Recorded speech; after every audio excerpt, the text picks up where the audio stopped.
you're joining us for your first A&Q video, welcome! And if you're returning, welcome back. Our intent and prayer with this series is to help you search for truth, no matter where you are on your spiritual journey or your walk with God.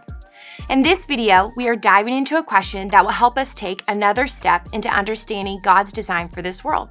Our question today is, what about women in the Bible? How were they a part of God's story? This is such an important question.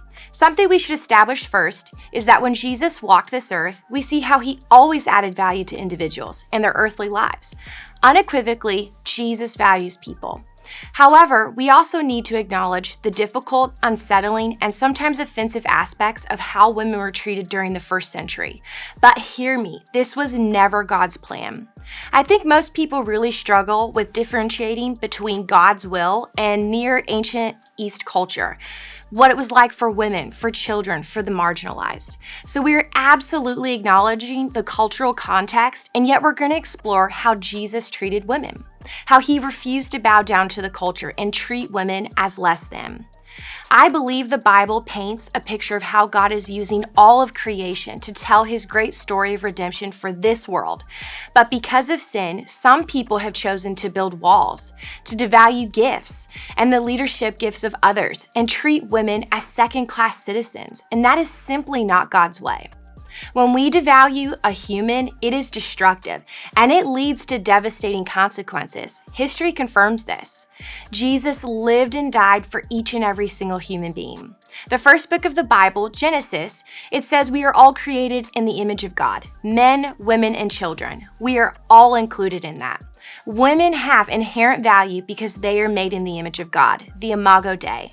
So when we focus on what God values, better yet, when we value what God values, we are living out what we're created to do. To love, to champion, to encourage, to find our place in God's grand and glorious story. The Bible, it's our resource because it shows where Jesus equips and trains men and women to share the gospel, to push back darkness, and to participate in the work that he is doing in this world. And when we look at the history of the church, you see women doing this over and over again. The woman at the well, the first female preacher. Deborah, one of the Israelite judges who helped lead God's people and defeated their enemies. In the New Testament, we read about women apostles like Junia or teachers like Priscilla and Phoebe, all who carried out important roles in God's redemptive story. But let's not miss the beautiful uniqueness that men bear and also the beautiful uniqueness that women bear. Sometimes we get so lost and caught up in trying to understand and interpret the Bible that we forget to look at the picture God's telling. God wants to use all of his creation to tell his story. I pray that this video serves as a reminder to all who watch that women play a valuable part in God's redemptive story for this world. Everything that bears his image is a valuable piece of what God is doing. Maybe you have felt you don't have a role in God's story, but you do. It doesn't matter your age, your gender, your job, or your education level.